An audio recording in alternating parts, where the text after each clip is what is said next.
Ćao svima, u ovom klipu ću vam pokazati kako da prebacite neki video da bude u HD-u. Gledao sam da po YouTube-u mnogo lupaju gluposti, tako da ću vam ja danas pokazati najbolji način. Prvo što vam treba jeste ovaj program. Znači on se zove ovako, vi to prepišite pa skinite, ako ne ja ću staviti, najbolje da ću stavim ja link u deskripciji od tog programa. Zatim treba vam taj video, znači ovo je prvi video koji nije u HD-u, ovaj ovdje, a ovaj koji jest u HD-u. I sad da vidimo koje razlike u ta dva klipa. Da smanjim samo ja ovo.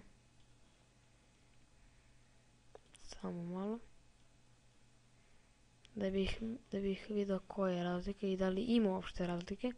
I evo sad kad pustimo.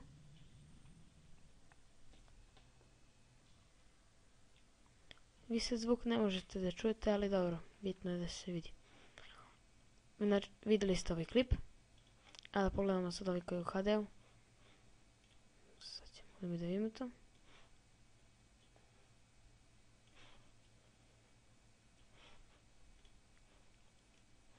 Evo ovako. I da pustimo taj koji je u HD-u.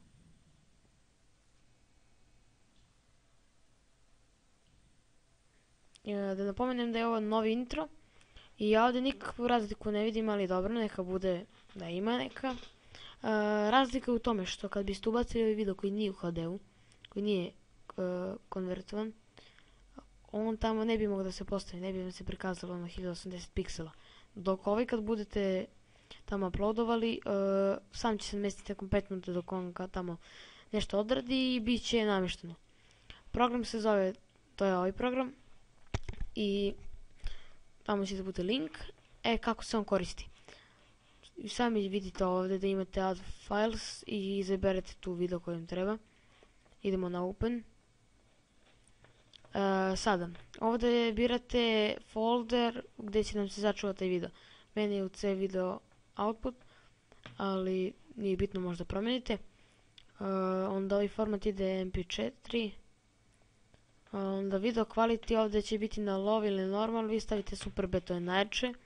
Onda ovdje je video size tu jer je ta rezolucija koja je potrebna. Ja sam stavio na 1080 piksela. Vi možete na 720 piksela, nije ni bitno. Ako snimate tutorial gdje ste imali desktop, stavite na 720. Ali ako koristite Camtasiu, dole ovdje u Camtasii imate opciju da birate.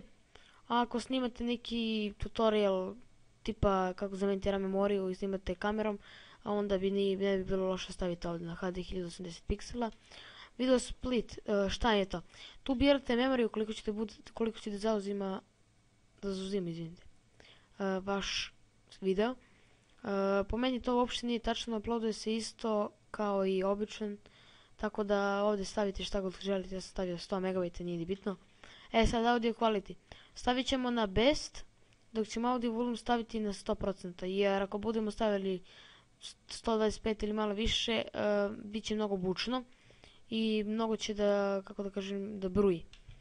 I sada kad to budete sve završili, idemo na convert i to je to. Kad se bude konvertovalo, naći će se to što se završilo u C video output ili gdje god vi budete stavili.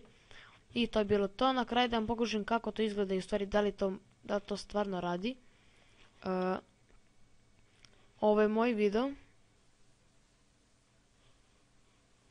na YouTube-u i evo ga, to sam sve konvertovao u tom programu. Kad budemo stavili na 1080 piksela, vidjet ćete da je bolja slika. Pazite sad ovu sliku i ovu koju će doći kasnije. Evo, čekamo. I ja, pogledajte razliku. Čak i kada budete uvećali ekran, vidjet će da je malo bolja slika nego malo pre. Tako da, evo vidite sami da je slika stvarno dobra. I to bi bilo to. Ako vam nešto nije jasno, slobodno pitajte. Što kažu, nije samo to pitati. I pišite koji biste klip volili da vidite.